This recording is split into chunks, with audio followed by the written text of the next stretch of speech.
Chapter 18. Min Lee followed the boy through the maze of streets and alleyways for what seemed like a long time. If it weren't for the big buffalo that was always in view, Min Lee would have easily lost him many times. "Not too far now," the boy said to her. Min Lee realized that the boy lived very far from the inner city. The road was no longer stone, but dirt. Even from a distance, she could see that the outer city wall was cracked and broken. "I live over here," the boy said, pointing. And Min Lee looked down a muddy path that led to a shabby, rickety hut that looked as if the first strong wind would blow it away. The boy brought the buffalo right into the hut, and Min Lee went in after. She looked around the small, meager home. The only furnishings Min Lee could see were 2 wooden crates and a rough stool. On one side of the hut, a crude metal grate stood in the fireplace with a well-worn pot on it. The other half of the hut was divided into 2 piles of dry grass. Min Lee watched as the buffalo went directly to one pile and lay down. The boy gave it an affectionate slap on the side and dragged a rough wooden stool across the floor to her.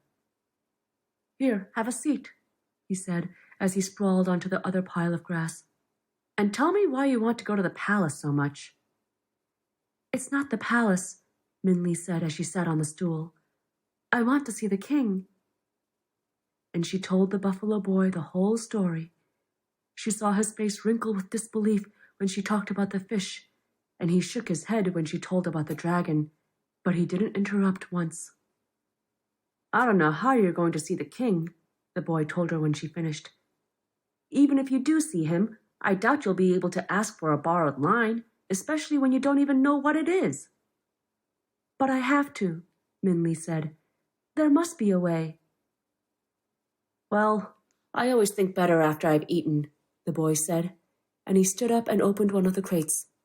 "Let's have dinner." While he fried the plain bamboo shoots in the pot over the fireplace, Min Lee looked around the bare room. "Do you live by yourself?" she asked. "Uh-huh," the boy nodded. "My parents died 4 years ago. Ever since then, it's been me and the buffalo." He spoke almost carelessly, without anger or self-pity. Suddenly, Min Lee thought about her own home, the wood floor always swept by Ma, the extra blanket Ma put over her when the wind blew cold, and she felt a strange tightness in her throat. The boy finished cooking and pushed the cooked bamboo, like thinly sliced pieces of yellow wood, onto a plate. He only had 1 plate, so he set it on the stool next to the 3 peaches Min Lee had left, and both sat cross-legged on the ground. She took out her chopsticks. He only had 1 pair of those as well, and each picked and ate with the stool as a table and the single plate between them. "You don't have any aunts or uncles?" Min Lee asked. "Other family or friends?" "Well," the boy said, tossed a peach to the buffalo, and then hesitated. "I do have 1 friend." And Min Lee was surprised to see his face change unexpectedly. The sharpness of his expression softened like a flower blossoming, his small smile gentle. "Who is it?" Min Lee asked. The story of the buffalo boy's friend. Sometimes, during the hot summer days, there is not enough water for my buffalo, so I like to take him out of the city into the surrounding forest to drink in the stream there. One day, I brought him to the forest, and he kept pulling and pushing me away from the stream. No matter what I did, he refused to go in my direction. So finally, I just let him lead the way. And he brought me to a part of the forest I had never seen before, a part I don't think anyone from the city has ever seen before. The trees seemed to reach the clouds, the green grass felt like a silk blanket, and there was a lake of clear water, so pure and clean it looked as if it were a piece of the sky. But the most beautiful things there were the 7 girls swimming in it. But when the girls saw me and the buffalo come through the trees, they screamed.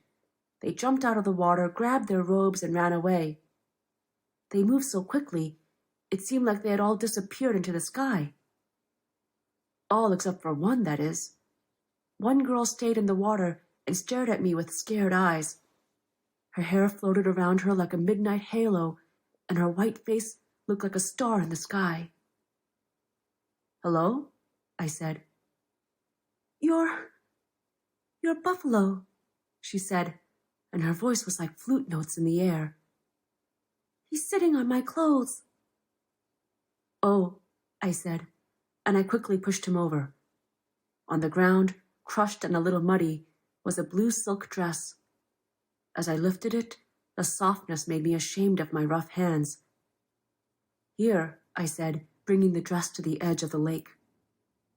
She looked at me, hesitating. "I won't look," I said, and I placed the dress on the ground and walked a bit away with my back turned. I heard her slip out of the water and the rustle of silk as she put on her clothes. "Thank you," she said. "You can turn around now." And when I turned around, a girl was smiling at me. She was my age, but she was prettier than any girl I had ever seen before.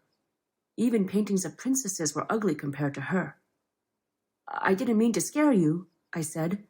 "My buffalo was just thirsty." "I guess so," she said, and she laughed like tinkling bells as we watched my big lumbering buffalo make his way to the water. "I can't believe my sisters just left me like that. I'm the youngest, too. They're supposed to watch me. But I'm glad they didn't, because now I can talk to you. Tell me all about you. Does your buffalo go with you everywhere?" And just like that, we became good friends. She wanted to know everything about me and wasn't snobbish or anything. In fact, a lot of the time she sighed and said she wished she had my freedom. "I have to go before they miss me," she sighed. "I wish I could stay here. Where I live, I'm not allowed to do anything. There's always someone watching, telling me what to do. And it's kind of lonely." "Well, visit me," I told her. "We can have lots of fun together." "I'll try," she promised. And she kept her promise. Like she said, it was hard for her to get away. But every night on the full moon, when she visits her grandfather, she stops here. Sometimes she can only stay for a little while. Sometimes she can stay for hours. Whenever I see her, we laugh enough to last for the month. She's my best friend, and someday when we're old enough, I'm going to talk her into staying here forever.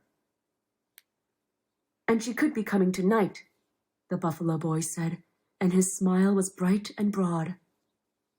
"Oh, can I meet her?" Min-Lee said. It was funny how the buffalo boy's whole manner changed when he talked about her. His vaguely mocking attitude and tough expression washed away, and he lit up like a lantern. She was glad the boy had someone in his life other than the buffalo. The boy looked troubled.